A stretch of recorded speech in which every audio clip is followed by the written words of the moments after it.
Hello everyone, my name is Vidhaan of class at Mercury, and today I am going to be giving a presentation on a very interesting topic. Are we alone? So let's get started. Probability of life on other planets. There are about 400 billion planets in a Milky Way galaxy alone. Out of these 400 billion planets, about 6 billion are Earth-like.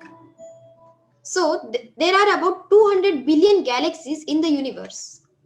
So in total, there are 10 to the power 24 planets in the universe. Let's feel this number with this visual here.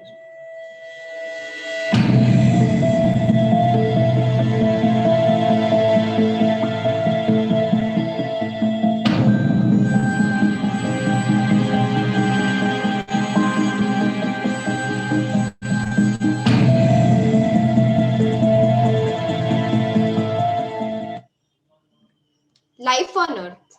Life on Earth started as very small organisms like bacteria. However, we are not yet sure how these evolved. There are two prominent theories about this: terrestrial origin and extraterrestrial origin. Now, let us see what are exoplanets. Exoplanets can be defined as planets outside our solar system.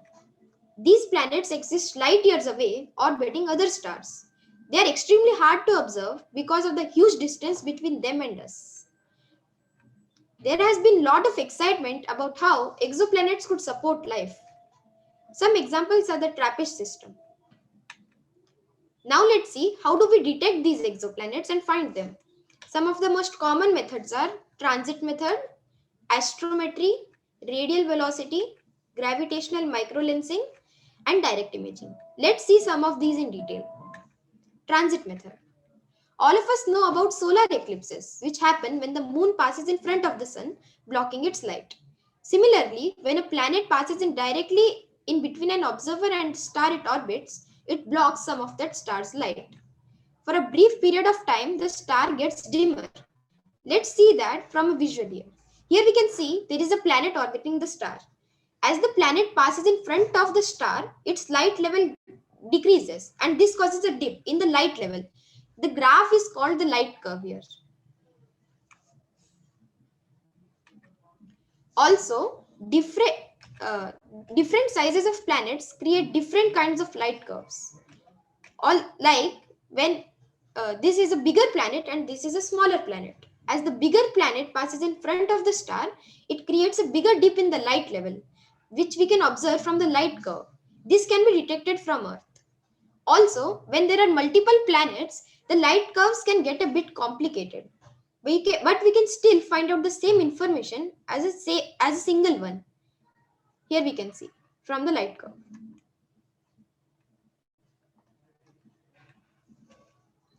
Radial velocity. But how do we detect these wobbling stars? Radial velocity.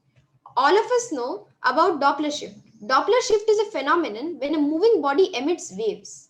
If an object is moving towards the observer, the light waves compress together, causing higher frequency. The opposite is true. When the object is moving away, the waves stretch out, decreasing the frequency.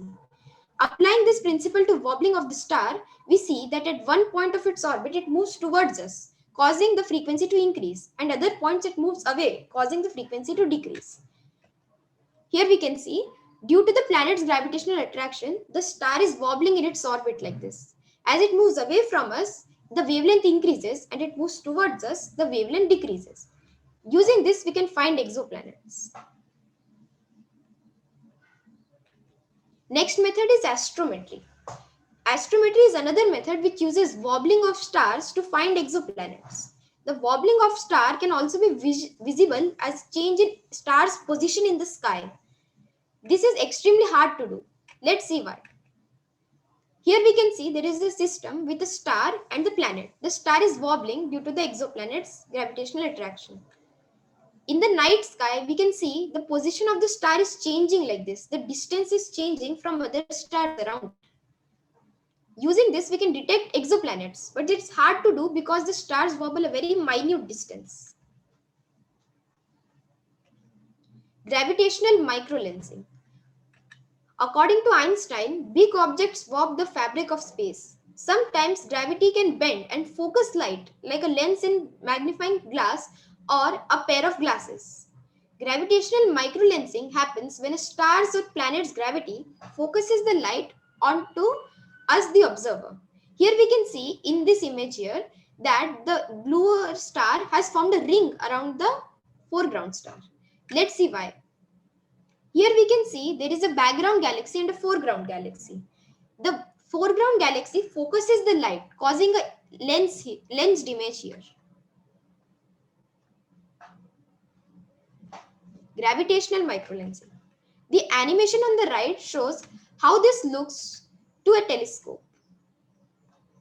Also, let us see how do we find these exoplanets now. Here we can see there is again a light curve.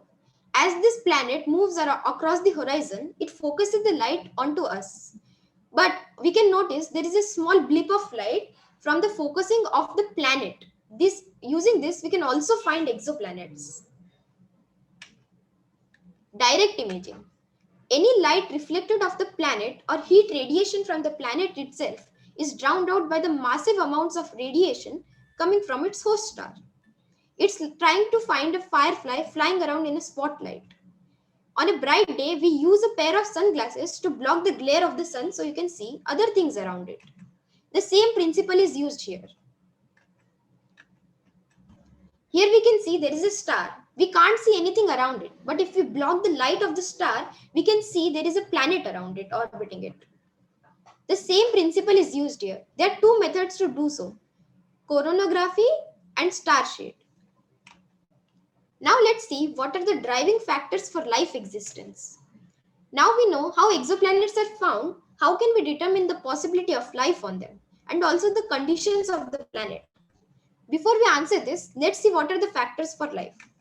Moderate temperature and pressure, size of planet, orbital period, atmosphere, type of planet, the type of star it's orbiting, and presence of biosignatures.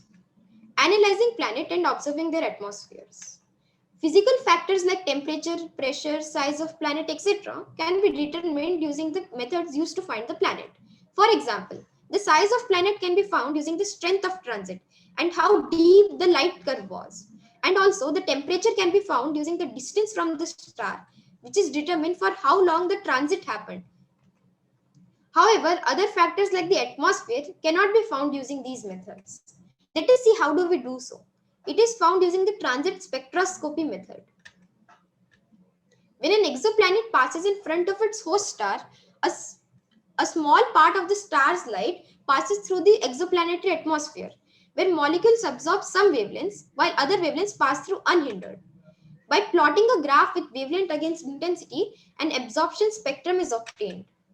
Each compound has its own spectral lines, and therefore compounds present in the atmosphere can be observed. Here we can see, as the light passes from the sun through the exoplanetary atmosphere, some of the light makes it through, but some of the light is absorbed, which we can see from the graph there, which indicates it for pure CO2. Now let's see what are these biosignatures. Now that we know all the parameters, how can we determine the possibility of life? Biosignatures are compounds or elements whose presence indicates the presence of life. Water is an important biosignature, but it is not necessary that every planet that has water must have life. To say for sure, scientists try to find planets that have many biosignatures.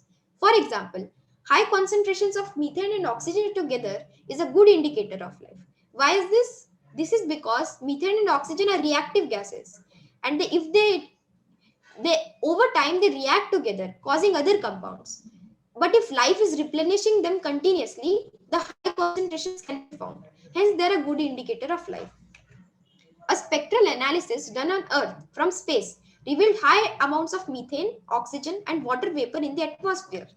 If this were another planet, it would provide definite evidence of life on that planet. Some indications of possible extraterrestrial life.